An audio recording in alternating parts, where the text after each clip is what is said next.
Hello Eco Warriors, my name's Carrie Court from a charity called Sussex Green Living, and this is Pedro, my red-eyed tree climbing frog friend.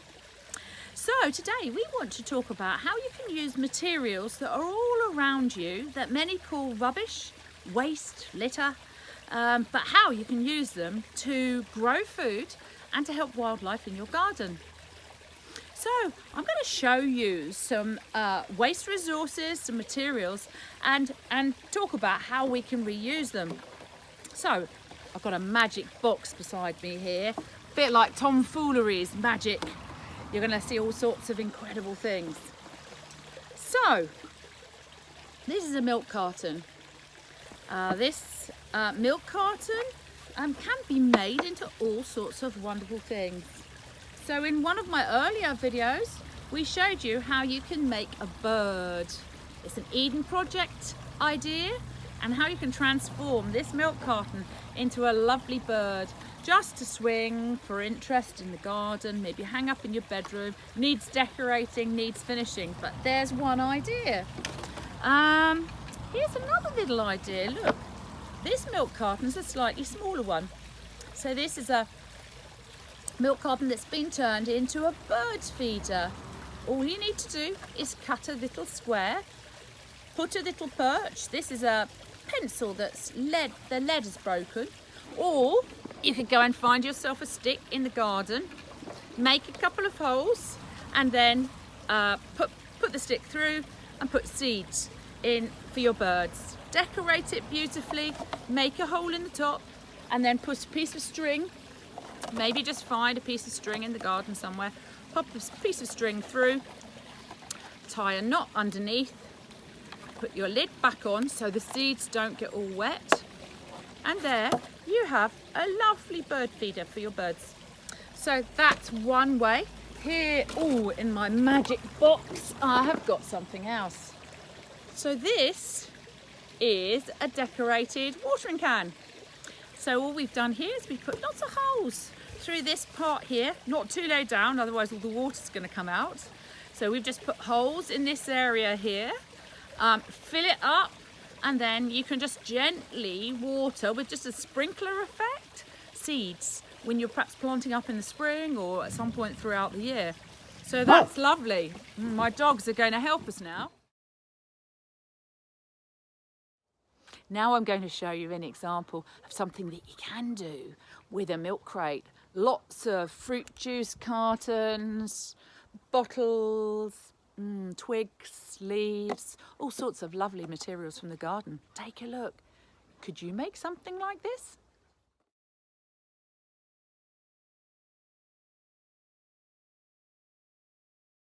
Right, what are we going to pull out? What's Pedro going to pull out of this magic box now?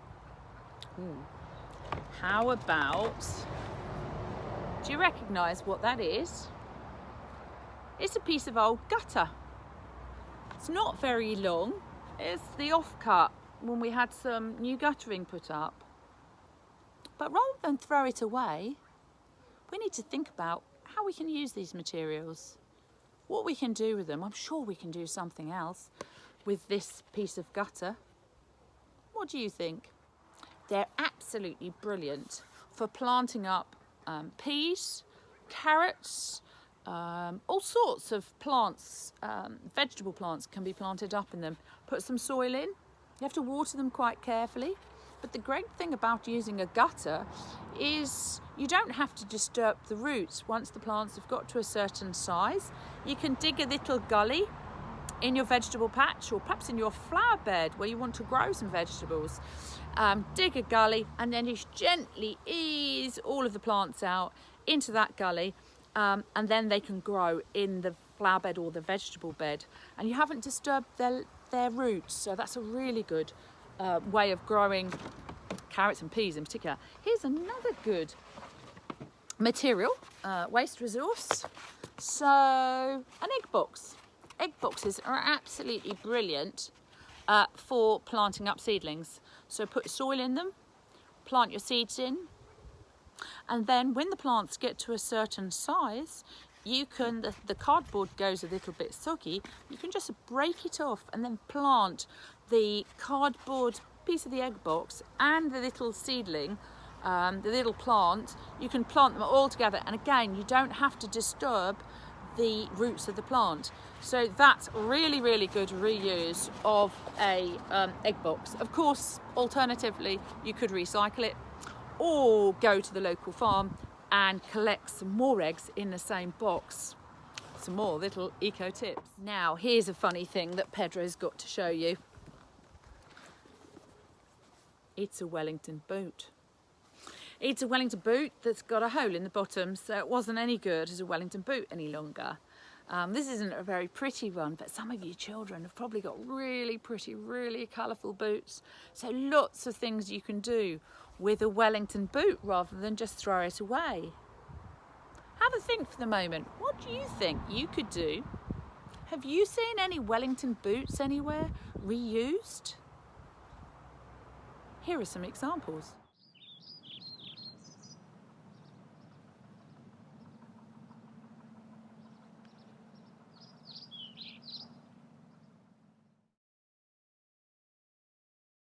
Now, when you plant carrots and vegetables, flowers, you need to plant them a certain distance from each other in rows. And here's a good tip for you. A piece of wood. Any old piece of wood, again an offcut of wood that your granddad, dad, uncle, friend don't want any longer. And what you can do is get a tape measure and measure out the in centimetres or inches, whatever measure you want to use, the different gaps, the different spacing for plants, and then decorate it. Then you can take that out into the garden. Doesn't matter if it gets dirty, beautifully decorated. Hey, that would make a really, really lovely present as well. So that's what you can do with a piece of old wood. What else? Okay, I want to show you how you can be eco with keeping all the slugs and the snails and all the pests at bay. So there are all sorts of products, some of them not very environmentally friendly, for killing slugs and snails and stopping them from eating your vegetables. Or your flowers, come to that. But here are some more eco examples. So, eggshells. So, if you use your eggs, maybe to fry some eggs or make an omelette, make a cake, you end up with the eggshell. If you clean the eggshell, next time you put the oven on, put the eggshell in the oven just for about 5-10 minutes. It becomes really, really crispy. And then when it's been baked, put it in a jar, save it, crush it up, and then sprinkle these around the plants. Slugs absolutely hate it because it's all spiky. And if you put a little circle around your plants, that's a great protection. This is another product. There are lots of products out there, but these are all very environmentally friendly. So this is slug blocker granules. So I don't know whether you're going to be able to see them. So it just looks like grit actually. But again, you can put a little ring around, can you see that? You can put a little ring around your plant. And again, the slugs don't like it because it's all lumpy and bumpy. There are other products that, this one is organic, which basically means that no chemicals have been used in the making of it. So organic farmers and growers are able to use this. You have to buy this one, so the eggs are really good because they're free. And then another tip Pedro's got here, a sack, a lovely sack. And what's in this sack? Wow. These are made by a lovely lady in the Horsham area. Her company is called Wool Shred. She's going to talk at the Horsham Climate Cafe soon, which I run. So this is wool. She has lots of lovely sheep. And because people in the UK don't tend to buy clothes made out of wool very often, when they shear the sheep, when it gets really hot like this and the sheep need shearing, these days their coats, their fleeces have no value. They get composted. They get rotted down to go or back onto flower beds and back onto the earth, which is good to make compost, but it's better to use it first. So we buy this fleece in these lovely Hessian sacks that we can refill. And if you place a little circle of this fleece around the plants, again, the slugs just don't like it. It's an obstacle. It's like going mountain climbing, and it helps to protect the plants. Eventually that will rot down, and so it's really good for the soil as well. So there are some eco tips to help you get growing. So this isn't exactly for the garden, but it's a lovely way of presenting a gift. So an old jam jar, you can recycle it. It's really important you do recycle it.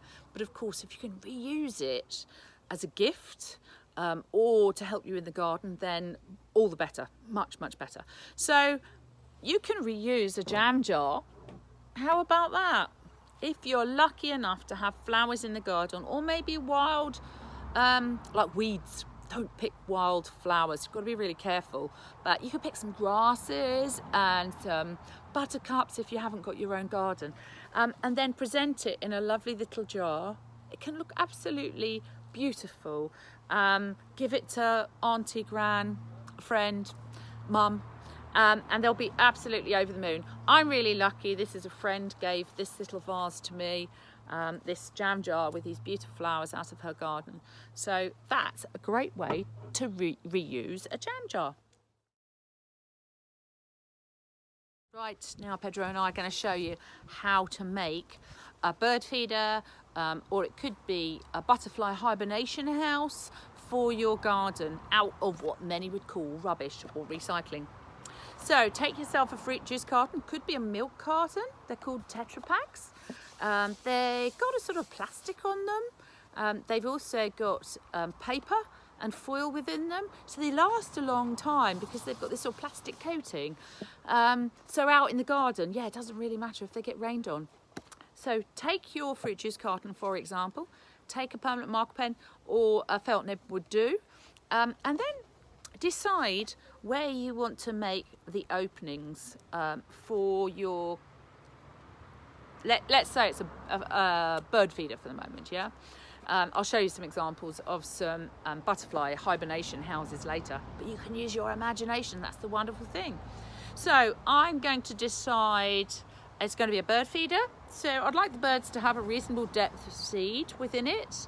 So I'm going to draw quite a big square, so it's not like a bird house.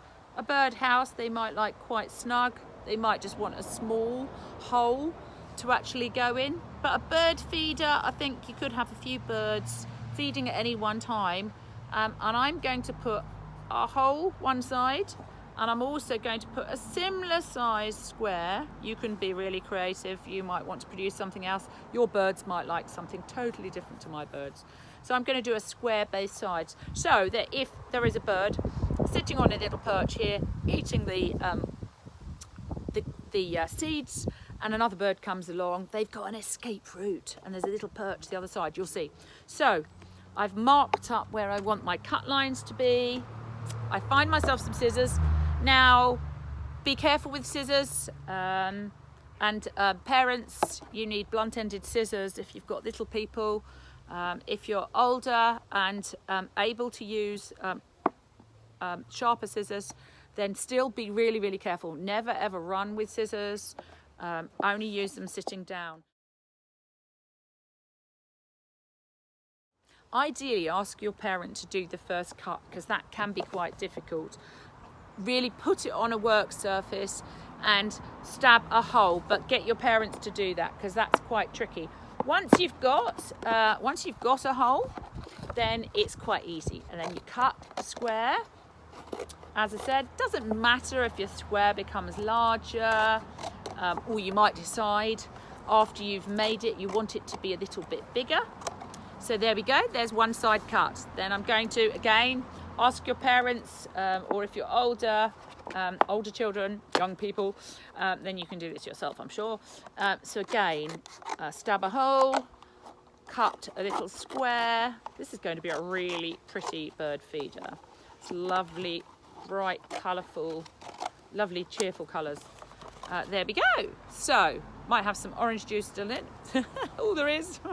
So there we go. So you can see that a bird, if another bird came along, would have an exit the opposite side. Now, very, very carefully, again, if necessary, you let your parents do it. What you need to do is decide, pop a little perch hole so that you can put your stick through the hole. So you don't want it too close to the line, otherwise the hole, the perch, will just break into this square here. So some way down, about here, we're going to make a hole either side. Then what you need to do is just go off into the garden or into the local park and see if you can find a nice stick, like a little twig on a tree, that you can put in as a little perch for the birds. Or the example that I showed earlier, that used a pencil that the lead had broken. So every time we sharpened it, the lead kept falling out. That's very irritating, isn't it? So you could use that. So I've got some bamboo actually, which you might be able to see behind me over here. So I'm quite lucky. I don't have to go and buy, back into my magic box, I don't actually have to go and buy bamboo because I've already got it. There we go. There's a piece of my bamboo that I've cut and dried. Pop it through the little hole, pop it out the other side. There we go. We've got a lovely little perch. Now all you need to do is get a piece of string. So you could use, I've got some baler twine off the pet food. So what I would do is, it's very hard to make a hole in the lid. So you might make a hole in the top of your fruit juice carton, or you might find that if you put a piece of string down, you might find possibly that you can just screw the lid back on. Oh, that's not going to work. So I'm going to make a hole in the top. Very, very carefully, in the middle, right in the centre of the lid, right in the centre. Otherwise it's going to swing awkwardly. And then actually what I'm going to do is put a piece of string through the hole, and what you can do is do a knot on the very bottom, a really, really big knot, maybe a number of knots. Then your piece of string is not going to go back through the hole that you've just poked it through. You just have to experiment. There's no right or wrong. So there we go. So you could decorate that. You could go and find some leaves, you can go and find some ferns, some interesting foliage from the park, from the garden, and decorate it so it looks a little bit more camouflaged. And then you need some seeds. Maybe you might not be able to go out and buy some seeds, so you could put some water in it, and it could be just a little watering hole for the birds. So there's your bird feeder made out of a Tetra Pak. So, have you got any CDs or DVDs lying around that have got scratched, damaged, and they won't play any longer? Well, if you have, you can make all sorts of beautiful things out of CDs and DVDs rather than just throwing them away.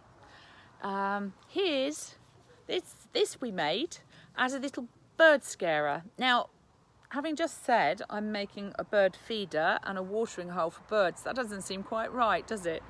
But if you've got vegetables, if you've got strawberries, and you don't want the birds eating the food that you're growing, then you've got to frighten them away. So you could have a lot of fun with a CD or a DVD.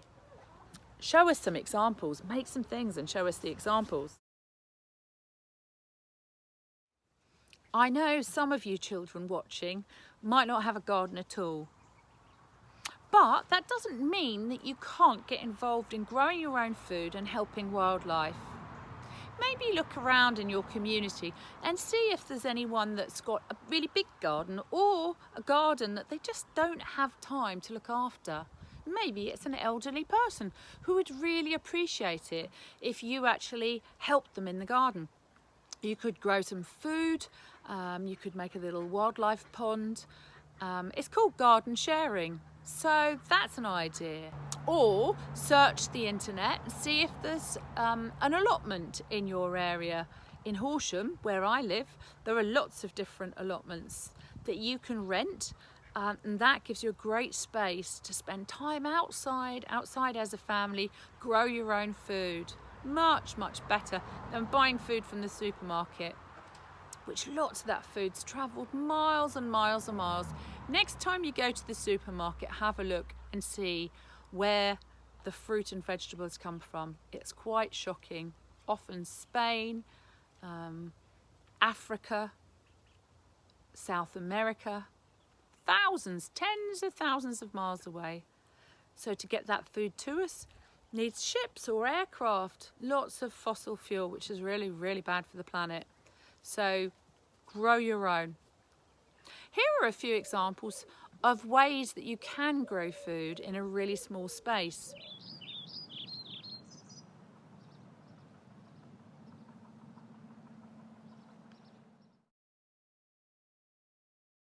It's really important that you try and include some sort of water feature in your garden. Whether you've got a small garden or a really big garden, it's possible to put in some sort of feature.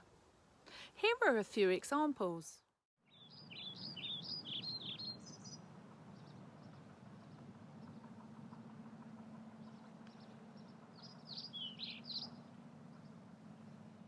This is the pond in our garden. It's got a little area, some chicken wire, so that if any animals fall in, they can actually scramble up on the chicken wire. Otherwise, a graduated edge so that they can walk out into the shallow water and then get out of the pond. Or you might actually try and make a little tiny pond, as seen here in this image.